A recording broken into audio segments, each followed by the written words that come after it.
Bonjour, samedi 24 juin 2023. Alors une anecdote que j'aime beaucoup. Un jour, il y a quelques années, devant la Maison Blanche, se trouve un Américain avec un panonceau. Voilà, il tient son truc là, où il est mis «Bon anniversaire de tes 55 ans, boss». Voilà, patron. Euh, le bonhomme en question est un soutien de Trump. Il fait partie de gens qui sont financés. Il ne sait pas, évidemment, il ne sait pas par qui il est financé. Mais le fait est qu'il est financé par Evgeny Prigojine, qui, depuis Saint-Pétersbourg, opère une officine qui fait de la propagande aux États-Unis, qui essaye de pousser les gens à voter Trump. C'est une cellule quand même assez importante. Il y a une dizaine de jeunes gens qui travaillent là-dedans. Ils créent des fausses personnalités, des faux personnages sur les réseaux sociaux qui distillent de la propagande en faveur de Trump.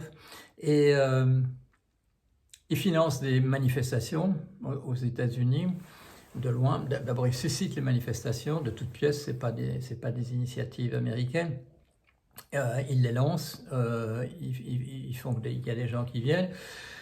Ils achètent, ils donnent de l'argent pour acheter les matériaux nécessaires. Et donc ce pauvre citoyen américain, enfin je ne devrais pas avoir trop pitié de lui parce qu'il croyait qu'il faisait quelque chose en faveur de Trump. Il se trouve là avec un panonceau dont il comprend absolument pas la signification, j'espère. Qui dit «Bon anniversaire, patron, pour tes 55 ans», c'est-à-dire qu'il fête devant la Maison-Blanche les 55 ans d'Evgeny Prigojine. Alors on parle beaucoup de lui parce qu'il est à la tête d'un coup d'État ce matin. Il a amené ses 25 000 soldats, il y en a beaucoup qui sont morts récemment, mais les 25 000 dont il dispose en ce moment ont pris Rostov dans la nuit. Et il annonce qu'il marche vers Moscou. Il appelle la population à se soulever. C'est des choses qu'on a vues, c'est des choses qui échouent parfois, mais c'est des choses qui réussissent aussi parfois. Qu'est-ce qu'il représente par rapport à Poutine? Il représente, c'est difficile à organiser, mais il représente quand même encore une extrême droite populiste par rapport à Poutine. Il est l'homme du peuple, des petites gens contre les oligarques qui se trouvent à la cour du président Poutine. Poutine, bien entendu, il est un protégé de Poutine. Poutine a longtemps nié qu'il était une créature de lui. Quand on demande à Poutine, jusqu'à récemment, qui est Prigojine, il disait bon, c'est un type qui s'occupe de l'organisation de repas pour la population. Ce qu'il a fait, effectivement, il a été cuistot en particulier à la cour du président Poutine. Il organise le ravitaillement en grand de différentes parties de la population. Il a commencé sa carrière comme voleur à la tire et a passé 9 ans en prison pour ça. Il en est sorti ensuite et un homme très ambitieux qui petit à petit a créé sa propre armée. Il est chef de guerre, c'est un seigneur de la guerre. C'est pas une bonne chose pour un régime de tolérer les seigneurs de la guerre. Si monsieur Poutine avait été un lecteur de Sun Tzu, il aurait compris que c'était pas une chose à faire. Comment ça va se terminer? Mal pour lui de toute manière, pour Poutine, parce que bon, ou bien il l'emporte et son prestige est quand même très entamé par la quasi-réussite d'un seigneur de la guerre, ou bien c'est l'autre qui l'emporte. Et l'autre, il a le moral.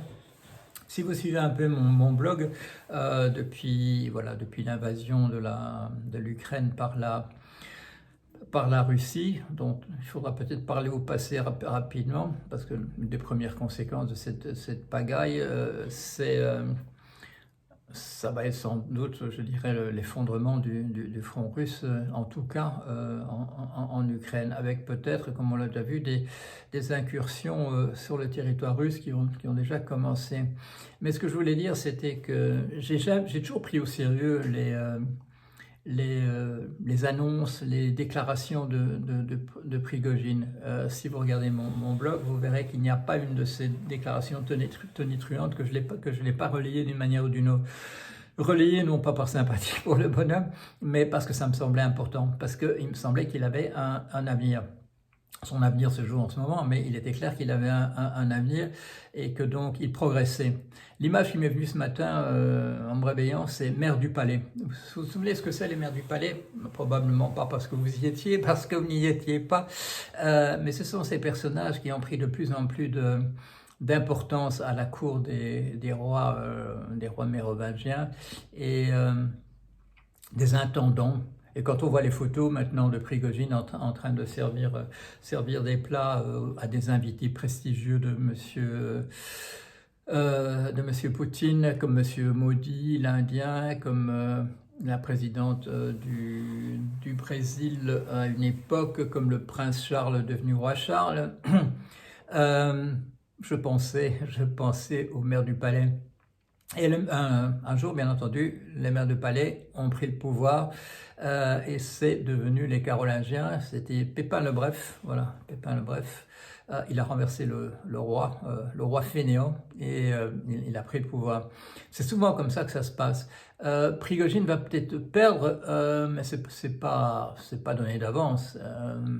Le bonhomme en veut, il a 25 000 personnes à côté de lui. Si vous regardez un petit peu l'histoire, 25 000, c'est probablement pas grand-chose par rapport à l'armée russe dans son ensemble, mais il a des gars motivés, en particulier parce qu'il y a pas mal de bagnards qu'il a recrutés, alors qu'en face, on a une armée, on en a assez parlé, sous-équipée, démoralisée, des conscrits, etc. Pas des gens qui font le poids en face de lui. Il a dit dans la soirée hier, quand ses troupes se déplaçaient vers Rostov, personne n'a intérêt à bouger, n'envoyez pas d'hélicoptères parce qu'ils seront rapidement, on s'en débarrassera rapidement, et si vous êtes à la maison, fermez plutôt votre porte et vos fenêtres et restez à l'intérieur.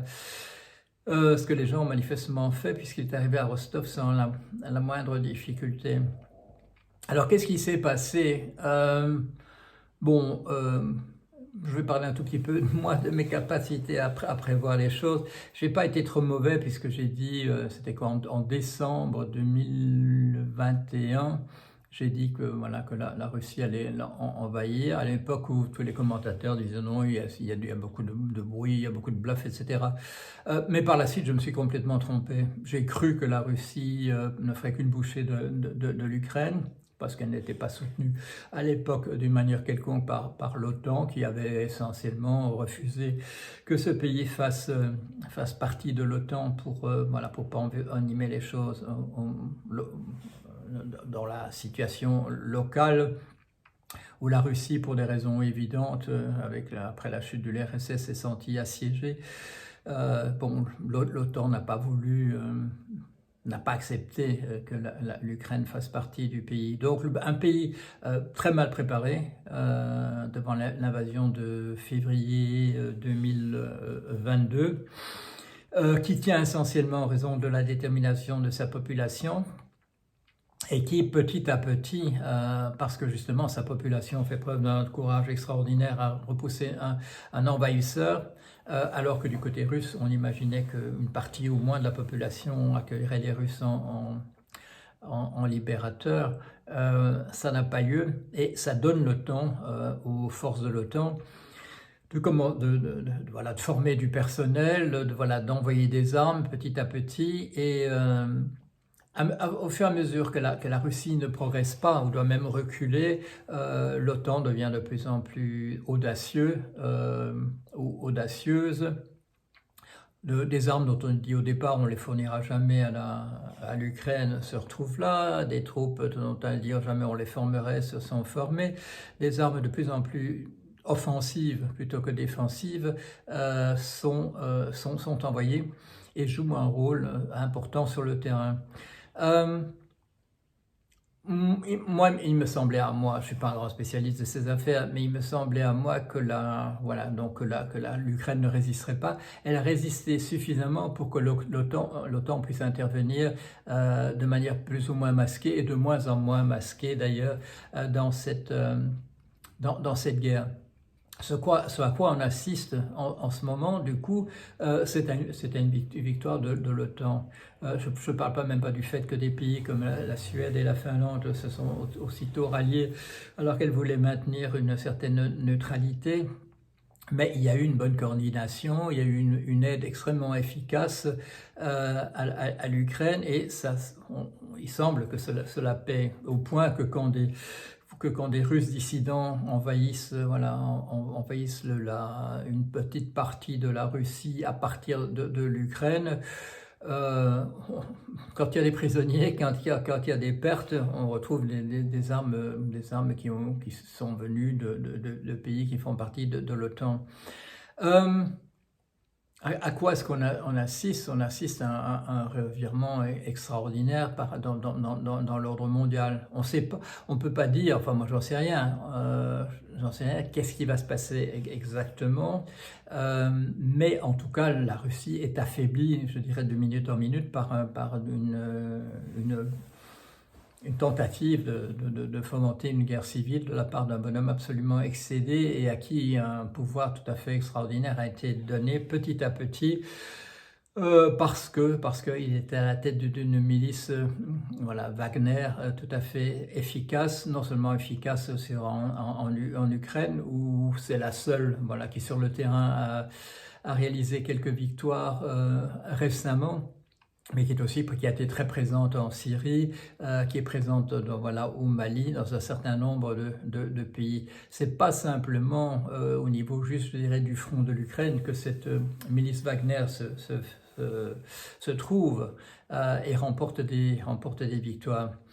Alors, est-ce que c'est endgame, fin de partie pour Monsieur Prigojine, parce que Monsieur Poutine a dit que maintenant, depuis quelques heures, qu'il était un traître et qu'on allait mettre fin à ses activités? J'en sais rien, mais je parierais pas sur une victoire facile de Poutine dans ce cas-ci. Il y a un certain nombre de gens qui ne l'aiment pas. C'est pas moi. Je parle pas des soutiens de Navalny, parce que entre Navalny et Prigojine, ça a toujours été une situation extrêmement tendue aussi. Navalny, c'est pas un ami de Prigojine, et inversement. C'est plutôt, je dirais, une extrême droite nationaliste, hyper nationaliste, qui est représentée par les valeurs de Prigojine. Est-ce que ça vaudrait mieux d'avoir un type comme ça à la tête de la Russie que Poutine? On en viendra peut-être même un jour à regretter Poutine, si c'est ce bonhomme-là qui la remplace. Une chose en tout cas, les gens qui ont un soutien en ce moment même de la part de Poutine, c'est-à-dire toutes les extrêmes droites en Occident, qu'elles soient financées directement ou indirectement. En tout cas, les extrêmes droites trouvent un réconfort dans le fait qu'il y a un personnage comme Poutine. Je vous rappelle, quand récemment les Russes ont voulu, par rétorsion contre les Américains, interdire à un certain nombre de personnes de se rendre en Russie, la liste était tout à fait étonnante et hétéroclite. C'était tous les gens que Poutine n'aime pas, non pas du tout, tous les gens que Trump n'aime pas. Donc une liste hétéroclite, un juge ici, un autre juge là-bas, un journaliste, etc. Poutine n'avait fait preuve d'aucune imagination, il avait pris la liste des courses de son copain Trump. Tous ces gens-là, dans l'immédiat, vont vaciller un petit peu, parce que leur soutien idéologique, leur exemple, l'autoritarisme d'un type comme Poutine va leur faire défaut, au moins pendant la période de flottement qui va exister de toute manière. Si c'est Prigojine qui le remplace, les extrêmes droites ont encore un bel avenir à ce moment-là, parce que on aura comme une sorte de super Poutine pour les soutenir. Espérons Espérons qu'ils se neutralisent l'un l'autre. Je dirais c'est la meilleure chose qui puisse arriver, c'est que ces deux types de personnages qui sont des variétés de l'extrême droite, de trucs plus ou moins fascisants, qui se neutralisent. Si ça pouvait faire émerger à la place, je dirais, d'autres forces, mais souvenons-nous du printemps arabe où il était question, voilà, dans des déstabilisations, on nous a dit, voilà, la démocratie à l'occidentale va prendre le pouvoir absolument partout. C'est absolument pas ça qui s'est passé, ni en Égypte, ni dans les pays d'Afrique du Nord, ni en Syrie, et ainsi de suite. L'histoire, une fois de plus, est difficilement prévisible. Je pense au mathématicien René Thom et sa théorie des catastrophes qui avait dit à propos du bris, quelque chose qui se brise, quelque chose qui se casse. Je peux vous dire que ça va se briser parce qu'il y a une tension de tel ou tel type dans la représentation du modèle. Mais ne me demandez pas combien de morceaux il y aura et quelle sera la forme des morceaux du miroir qui sera tombé. Voilà. Et je crois que c'est la situation dans laquelle nous sommes. Nous voyons le miroir en train de se rapprocher du sol à vive allure. Qu'est-ce qu'on va voir par terre? C'est beaucoup plus difficile à dire. En tout cas, je suis là, un samedi matin. Je continuerai, selon mon habitude, de vous tenir au courant de ce qui me paraîtra digne d'être mentionné. Voilà, à bientôt.